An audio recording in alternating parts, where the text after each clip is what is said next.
Ukraine के बारे में कहा जा रहा है रूसी मीडिया की तरफ से कि वो खुद कर सकता है न्यूक्लियर ब्लास्ट। बहुत चौंकाने वाली खबर, न्यूक्लियर हमले को लेकर रूसी मीडिया का सनसनीखेज दावा। यूक्रेन ने माइक्रोवेव में एटम बॉम्ब रखे हैं, यह रूसी मीडिया पे कहा गया। धमाके का आरोप रूस पर लगाएगा और खुद पर परमाणु बम गिरा लेगा।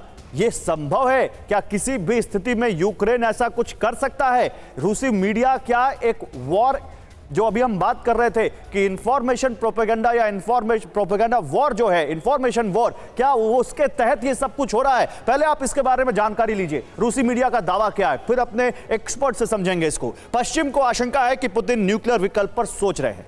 पश्चिम को, यानी अमेरिका को या दूसरे यूरोपीय देशों को। रूसी मीडिया का दावा है कि अमेरिका वॉर में एंट्री के बहाने ढूंढ रहा है। यानी रूसी मीडिया ये कह रही है कि न्यूक्लियर वॉर में न्यूक्लियर अटैक होगा यूक्रेन पर तो वो खुद करेगा और उसके बाद जिम्मा आएगा रूस पर और अमेरिका एंट्री करेगा। ये अपने घर के पास सिर्फ देसी मुर्गियों को पालकर हर साल 6 लाख कमा रहे हैं। आप भी ये करना चाहते हो तो फ्रीडम ऐप को अभी डाउनलोड कीजिए। इसके लिए यूक्रेन खुद यूक्रेन के माइक्रोवेव में एटम बम का विस्फोट करेगा, खुद पर एटम बम गिरा लेगा यूक्रेन। न्यूक्लियर अटैक का आरोप रूस पर लगाकर अमेरिका यूक्रेन युद्ध में कूद जाएगा, यह रूसी मीडिया का दावा है। देखिए, इसी से जुड़ी एक और बड़ी खबर है। फ्रांसीसी रक्षा मंत्रालय के विश्लेषक ने यह दावा किया है कि थर्ड न्यूक्लियर एज में पहुंच रही है दुनिया। सारी जो ये खबरें आ रही हैं ये कहीं ना कहीं न्यूक्लियर अटैक से जुड़ी हुई हैं। एटॉमिक खतरे का नया दौर शुरू हो गया है, यह यहां पर दावा किया गया है फ्रांस के एक विश्लेषक की तरफ से। तो is this a third nuclear age? आइए जरा इस पर बात करते हैं। क्या यह तीसरी न्यूक्लियर एज है? आप समझिए, फर्स्ट न्यूक्लियर एज, परमाणु शक्ति बनने की सनक जो हमने कई देशों में देखी। उसके बाद सेकंड न्यूक्लियर एज, क्यूबा संकट के दौरान रेगुलेशन की बात सामने आई, कई देशों ने सेल्फ रेगुलेशन भी किया।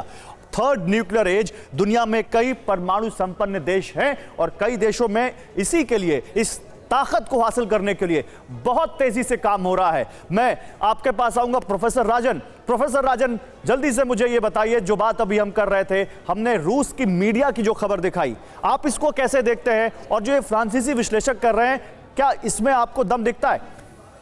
देखिए, जहां तक रूसी मीडिया की बात है कि यूक्रेन के पास टेक्नोलॉजी है, अगर रूसी पर्सपेक्टिव से देखें, वहां की मीडिया को देखें, तो ये कोई नई बात नहीं है। पहले से रूस कहते आया है कि अमेरिका के सपोर्ट से यूक्रेन न्यूक्लियर वेपन्स तैयारी की पहले काफ़ी दिनों से कोशिश करता, खासकर 2014 के बाद से।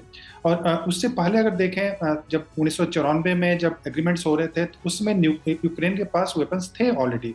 सोवियत विघटन के बाद से अब यूक्रेन के पास थे। यूक्रेन ने उसको इसलिए हटाया क्योंकि उसको एक संरक्षण और सुरक्षा की गारंटी दी गई थी नाटो के द्वारा, और यह भी बोला गया था उसमें कि यूक्रेन को नाटो में नहीं मिलाया जाएगा, और ये रशिया को शांत करने के लिए बोला गया था। वो सारी संधियां जो 1990 की हैं, वो आज के समय में कोई नहीं मान रहा है। यूक्रेन की स्थिति काफी नाजुक है, इसमें कोई शक नहीं है। यूक्रेन ऐसा कर रहा है नहीं कर रहा है, या मेरे लिए कहना मुश्किल है। लेकिन रूस की दृष्टि से देखें तो रूस का दावा ये काफी पुराना है कि अमेरिका की मदद से वहां पे जो न्यूक्लियर वेपन्स है उसको बनाने की यूक्रेन कोशिश कर रहा है। और इसमें भी कोई शक नहीं कि हम लोग अभी सबसे करीब अगर देखें पिछले 50 वर्षों में, तो काफी करीब एक न्यूक्लियर युद्ध की आ चुके हैं। कई जगहों पे इसके खतरे बढ़ते जा रहे हैं, इसमें कोई शक नहीं है। मतलब आप कह रहे हैं, जो फ्रांसीसी विश्लेषक कह रहे हैं, बिल्कुल सही कह रहे हैं, दुनिया थर्ड न्यूक्लियर एज में पहुंच चुकी है और जो ये परमाणु बम कहीं भी गिर सकता है, और जो 4 थ्रेट हैं, ये थ्रेट कभी भी असलियत में तब्दील हो सकती है। ये अपने घर के पास सिर्फ देसी मुर्गियों को पालकर हर साल 6 लाख कमा रहे हैं। आप भी ये करना चाहते हो तो फ्रीडम ऐप को अभी डाउनलोड कीजिए।